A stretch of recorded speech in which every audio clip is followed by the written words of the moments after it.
Boris's great-grandfather Ali Kemal was born in 1869 in Istanbul, then the capital of the Ottoman Empire. Ruled by powerful sultans, the once mighty empire was now in decline, but it remained a force to be reckoned with. The Istanbul of Ali Kemal's childhood was a vibrant, cosmopolitan city. Lots of traditional Turkish geezers doing their thing. Watch out there. Boris still has relatives living in the city. He's on his way to meet his cousin Sinan, a grandson of Ali Kemal. Excuse me.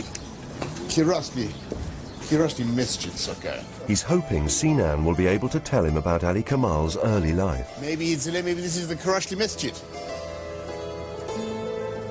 Sinan, how are you?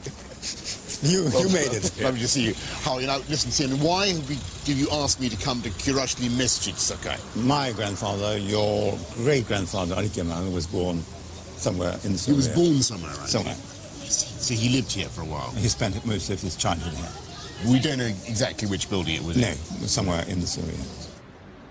Ali Kemal's father was a wealthy merchant who gave his son a traditional Muslim education.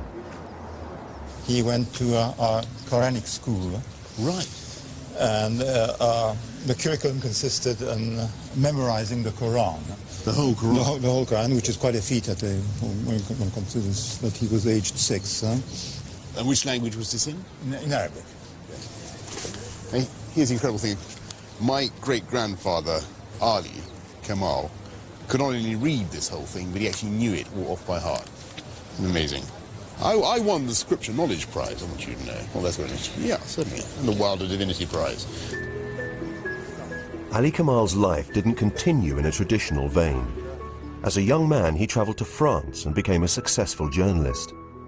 In 1903, he married Winifred Brune, daughter of Margaret Johnson. 3 years later, Winifred and Ali had a daughter, Selma. Then, in 1908, at the age of 40, Ali Kemal returned to Turkey, bringing his family with him. They settled in the village of Bebek, just outside Istanbul.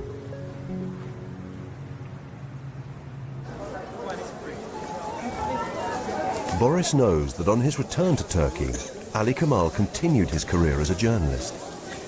Ben, how are you? Very nice to meet you. Nice to meet you. We're going to go to the library eventually. He's meeting up with historian Ben Faulkner. As a journalist himself, Boris is keen to see some of the newspaper articles his great-grandfather wrote. Ben's taking him to the library where the originals are kept. So, Ben, what is this? You can read this stuff, can you? Yes. This is original copy of the newspaper that your great-grandfather wrote for. It's called Ikdam. Ikdam. And your great-grandfather, he's the lead columnist. Okay. Let's say, is that the right term? Okay. And this is starting here, running down 2.5 columns, and there is your great-grandfather's signature. No kidding, that's his byline? That's his byline. Oh, amazing. So that's the prime real estate on the newspaper. And it's political? Yes. Yeah. Okay. It was political, dangerously political. A few weeks after Ali Kemal's return, there was a revolution in Turkey. In the name of liberty, radical nationalists seized power from the autocratic sultan. But soon the revolutionaries began to use repressive tactics of their own, including political murder. Appalled by this and convinced there were better ways to bring about change, Ali Kemal used his newspaper columns to speak out against the new nationalist government. The contradiction that the revolution was waged, was carried out in the name of liberty, but yet liberty is being, in his view, sacrificed or put on the back burner. Mm-hmm. Force and pressure cannot exist in a constitutional era, whereas we try to do everything by force and pressure. So he's being critical of the government. He's being critical of the society for relying on brute strength when, according to him, ideas, consensus should carry the day. Ali Kemal was running real risks by speaking out. There were ominous signs that the nationalist government would not tolerate his very public criticism. Only 4 days before this article was published, an opposition editor had been assassinated by the nationalists. The real tough guys. Yes, and so the person murdered took a political stance very close to that of your great-grandfather. Right. So it must have been coming very close to the bone for him. Wow, so this is 1909. And he's starting to get apprehensive about the fate of people who are in more or less his political position. That's right. I mean, what you see, I suppose, is a great lesson about journalism and politics, because there's no doubt that the first duty of a columnist is to be read. And he's writing stuff that is readable, and it's punchy, and it's polemical. Whether it's politically safe is a difficult question.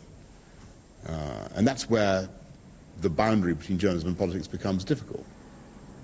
Because the imperative to be read and to be punchy and provocative can conflict with your political cause.